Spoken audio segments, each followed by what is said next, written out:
मान्यता अनुसार चैत्र पूर्णिमा के दिन व्रत रखने, कथा सुनने से हनुमान जी के साथ साथ प्रभु श्री राम और माता सीता की भी विशेष कृपा प्राप्त होती है। किसी नगर में सेठ और सेठानी रहते थे। सेठानी विष्णु जी की भक्त थी तथा नित्य विष्णु जी की पूजा अर्चना किया करती थी। श्रद्धा भाव से विष्णु जी को पहले भोग लगाती, फिर भोजन ग्रहण करती थी। सेठानी की पूजा पाठ करना सेठ को बिल्कुल पसंद नहीं था, जिस वजह से एक दिन सेठ सेठानी को घर से बाहर निकाल देता है। सेठानी घर से निकलने के बाद जंगल की तरफ चली जाती है। जंगल की तरफ जाते समय रास्ते में उसे 4 आदमी मिट्टी खोदते हुए मिलते हैं। सेठानी उनके पास जाती है और उन लोगों से कहती है, कृपया करके मुझे भी काम पर रख लें। सेठानी के विनती करने पर वह लोग उसे काम पर रख लेते हैं, लेकिन सेठानी बहुत ही कोमल सी थी, जिस कारण सेठानी के हाथों पर छाले पड़ जाते हैं, जिसे देखकर वह आदमी सेठानी से कहते हैं, तुम यह काम छोड़ दो, तुम अच्छे घर की लगती हो, इसकी जगह तुम हमारे घर का काम कर दो। सेठानी घर के काम करने के लिए मान जाती है। चारों आदमी सेठानी को घर ले जाते हैं। वहाँ वह चारों 4 मुट्ठी चावल लाते तथा आपस में बांटकर खा लेते थे। सेठानी को यह देखकर बहुत बुरा लगा। सेठानी ने चारों से कहा, सुनो भाइयों, कल से 4 की जगह तुम 8 मुट्ठी चावल ले आना। सेठानी के कहे अनुसार वह अगले दिन 8 मुट्ठी चावल लाते हैं और सेठानी को देते हैं। सेठानी 8 मुट्ठी चावल को पकाती है और भोजन तैयार करती है। भोजन बनाने के बाद सबसे पहले विष्णु भगवान को भोग लगाती है। उसके बाद चारों आदमियों को भोजन परोसती है। चारों आदमियों को भोजन ज़्यादा ही स्वादिष्ट लगता है।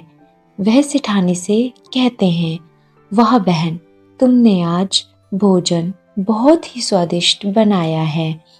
सेठानी कहती, यह भोजन विष्णु भगवान का जूठा है, मैंने उन्हें सबसे पहले भोग लगाया है, इसीलिए तुम सबको ज़्यादा स्वाद लग रहा है। दूसरी तरफ सेठानी के जाने के बाद सेठ भूखा रहने लगा।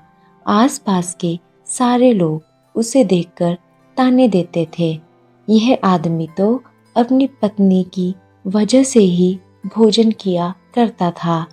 ताने सुनकर एक दिन सेठ अपनी पत्नी की तलाश में जंगल की तरफ चला जाता है।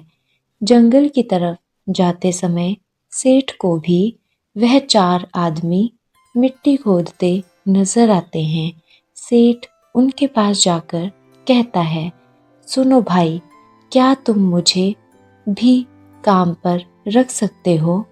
तब चारों आदमी उसे काम पर रख लेते हैं, लेकिन मिट्टी खोदने की वजह से उसके हाथों में छाले हो जाते हैं, जिसे देखकर चारों आदमी कहते, सुनो भाई, तुम यह काम रहने दो, तुम किसी अच्छे घर से लगते हो, तो तुम हमारे घर चलो और वहाँ कुछ काम कर लेना।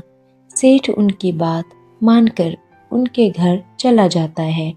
घर पहुँचने के बाद सेठ सेठानी को देखते ही पहचान जाता है, लेकिन सेठानी घूंघट में थी, जिस वजह से वह सेठ का चेहरा नहीं देख पाती है।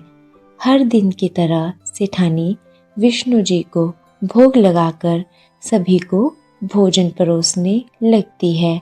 जैसे ही सेठानी सेठ को भोजन परोसने लगती है, विष्णु भगवान सेठानी का हाथ पकड़ लेते हैं। चारों भाई कहते हैं कि ये क्या कर रही हो तुम? सेठानी कहती, यह मैं नहीं कर रही हूँ, विष्णु भगवान ने मेरा हाथ पकड़ लिया है।